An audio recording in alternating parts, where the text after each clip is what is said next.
I was 12 years old. What are we talking about when you met Dedulya? Okay, tell us the story. Dedulya and his father came to us for dinner. When I saw him the first time, I told my mom that I met my husband. I was jumping so high on the leather sofa that nobody could cut me, catch me. And I fell in love with him the first time. Why did you fall in love with him? Because I fell in love with him. You just knew? I can tell you. I loved everything about him. I loved everything in him. How old was he? He was 6 years older than I am, so he was 18. Wow, big difference.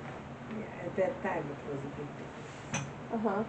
But later on there is no difference in age. Go on. So you met him for the first time when you were 12? Yeah, and then we kind of didn't see each other for a couple of years, and then we saw each other when I walked at the walkway near the Dnieper River, and I was with my friends, and he was with his friends, and I saw him, and I came up to him, and I said, "Hi!" I said, "Ты меня не помнишь? А я тебя помню." and he says, "Нет, я тебя не помню." И я ему напомнила, and I reminded him. And he says, "Oh yeah." I said, "And now I need your help in math." Like I needed any help in math. And he says, "Okay." So I gave him my phone number, and he never called me. Then I saw him again. That was my thing. And then I said, "Well, you can help me in math.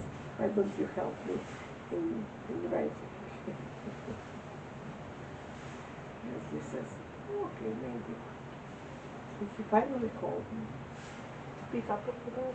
He finally called me, and he came over. And then he didn't help me back. But from that time, I think we stopped dating. You started dating after that? Yeah. Just after the first time you hung out? We didn't hang out because he invited me to a movie, he brought me flowers, and we were dating. I was like 14. And I told him that I want to marry him. He was always laughing. I was still at school.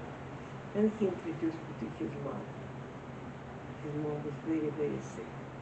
But his mom loved me so much that I don't know if I ever was loved by my parents as much as I was loved by his mother. What was her name?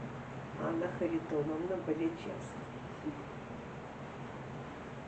Every time I used to come over, she grabbed me by my hand and she says, "Promise me one thing." I said, "What do you want me to promise you?" "Promise me that you marry him." I said, "Sure, I promise you, as long as he wants to marry me." She says, "You have to make him marry you, because I know that he will be with you, very safe, very happy, and content.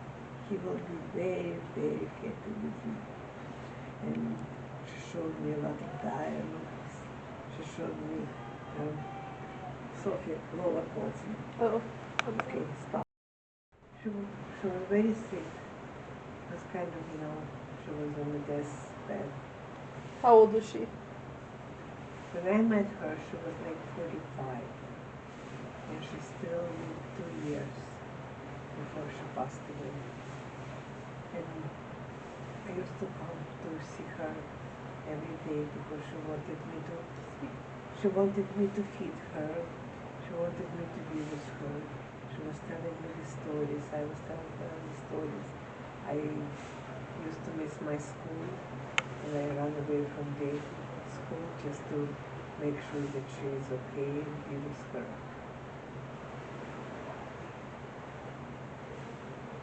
She passed away in 1963.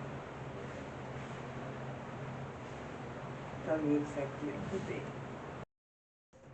See, this is her monument. For her.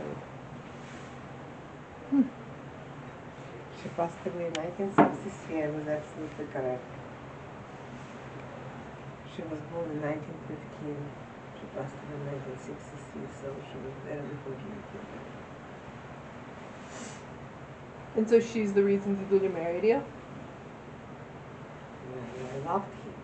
Well, yeah, but she was like the convincing factor. At that age, did you want to get married when you were that young? Yeah. It was normal.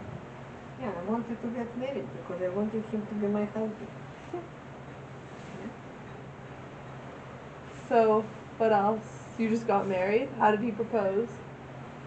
Oh, that's interesting story by itself.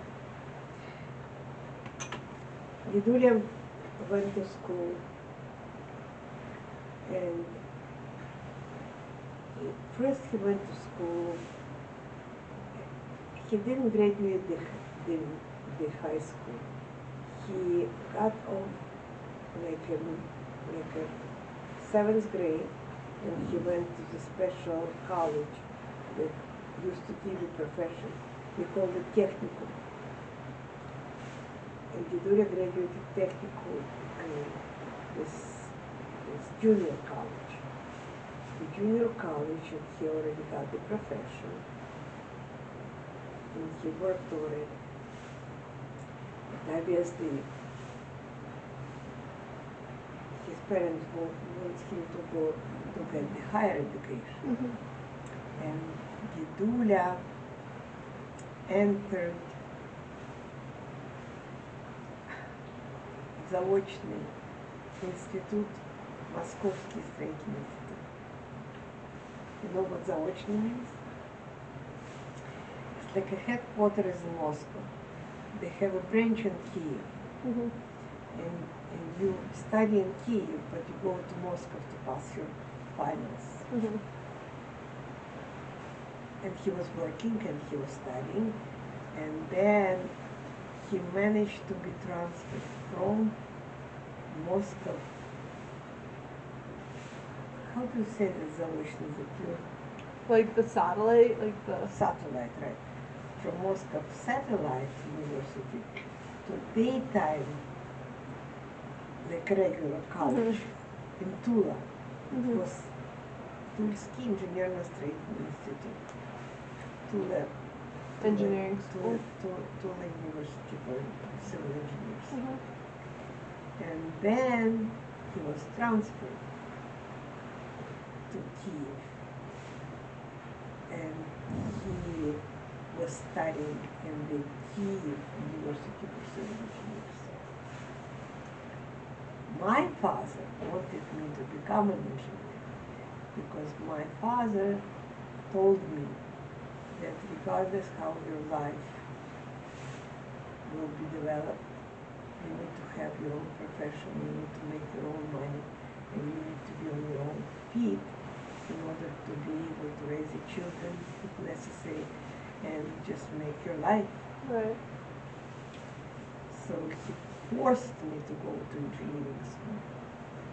And you know the story already about that I couldn't graduate, although I was gonna graduate with a gold medal. Mm-hmm. I didn't graduate because I went to this stupid organ concept.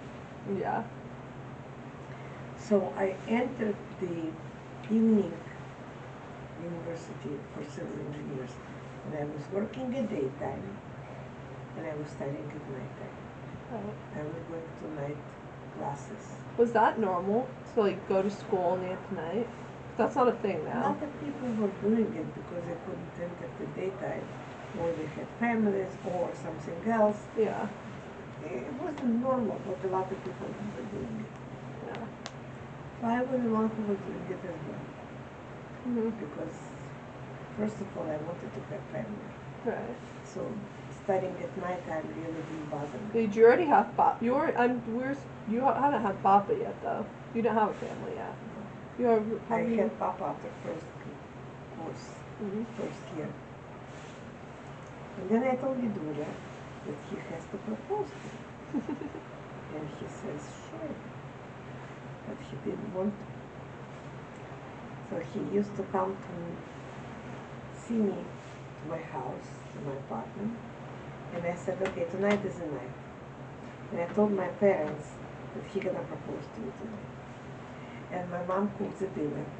And my father was all ready to listen to him, to say no. But Did your parents like Dedulya? no, Oh, because I was too young. right. And he was old. And everybody were after him, all the women were after him. He was a player. He is a playboy. He was so handsome. I mean, you look at him and you do like this. He was very well dressed, always. He loved himself, and everybody loved him.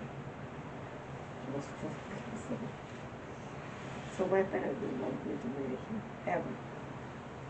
My brother didn't want me to marry him. Because they thought that he's gonna drop me as a hot potato next morning. Yeah. So I told him, okay, tonight you have to propose. And he said, sure. And he came to the balcony and he was smoking very heavily, one cigarette after another, one cigarette after another. He was all dressed up, ready to propose. And then he didn't have enough courage to propose. And he says, tomorrow. Oh my God. And he left. I cried and cried and cried because I thought he never gonna get back to me. Right. But next day he came again. And he wasn't dressed up. And my mom didn't have a dinner. And my father wasn't expecting anything. And all of a sudden he came to my father and mother and he said, I want to ask for the hand of your daughter. And they said yes. What? My father said no. My father said no way. My daughter is very young. She can marry you. And I'm totally against it. And I started crying. I said, Papa, what's happening? You promised to me to say yes. He says, I never promised you anything. And I don't think that this is a good husband for you. But you deserve much better husband. You're smart, you're kind, you have a big heart, you're a very giving person. Babulya was stubborn. Babulya was always, very selfish, always. So he said no. And I think Dedulya kind of was happy about it.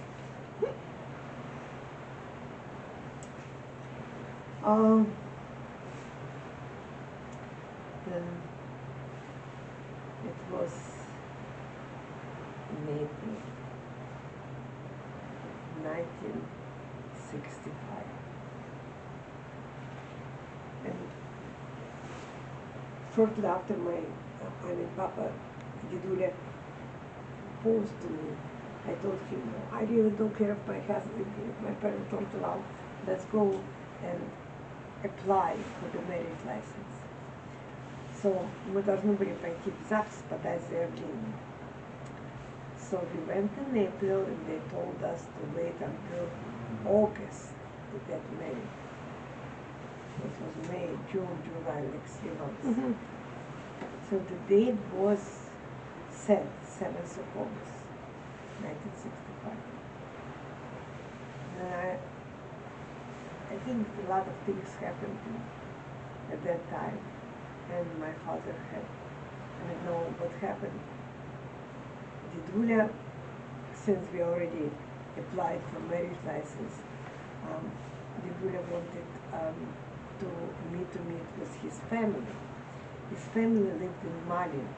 It's a small town nearby Kyiv, where his grandma and grandpa used to live from father's side. Um, yeah. At that point, so he decided to go with me and introduce me to his family. It was maybe like May of 1965. And Dedulya, I mean, your grandfather, my papa, had his 65th anniversary prior to, I mean, sometimes in, I think it was October. And he also had like 50 years working anniversary because he started when he was like 15 years old. So they decided to make a huge party for him. And they didn't say anything to anybody. My mom knew about that. And my father never wanted to be, kind of any recognitions. He didn't like, kind of glamorous parties. So he kept everything on a low profile. And my mom told him that, okay, Vivusinka, let's go and we're gonna celebrate just with the family. So they were dressed up and ready to go to the Yakabı, to the restaurant. And my mom said, I think we forgot something in your office. And she said, what did I forget? And my mom says, I think we forgot something, I don't remember, eyeglasses or whatever. And he says, no, I didn't forget anything. And my mom says, I guarantee you forgot something. Because she wanted him to go to the office, and on the third floor they had a banquet hall. Mm-hmm. And when my father entered the banquet hall, the whole orchestra started singing for him. And he was overwhelmed. It was over 500 people with orchestra, with banners for him, cherishing him and congratulating him with all his achievements.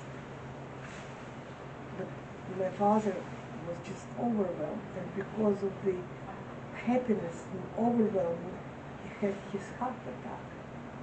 That he didn't know that he had a heart attack because he was very strong, very strong. Mm-hmm. So they were at this party all night long, dancing with my mom. He was accepting all the congratulations, lots of presents, lots of, handshakes. And they knew that Dedulya was taking me to Malin to introduce me to his family the same night. And my papa said to my mama, let's go to the railroad to say goodbye to them after the party. And my father was jumping from one wagon to another, trying to find us because he didn't know which compartment we were in. Mm-hmm.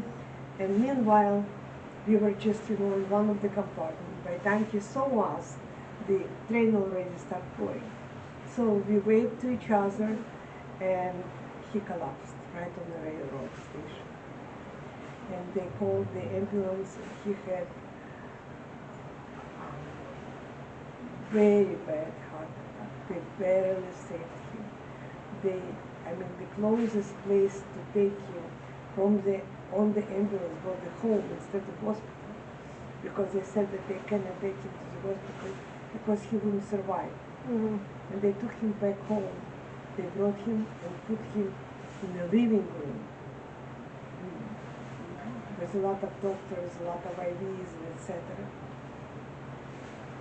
When we came back from Mali,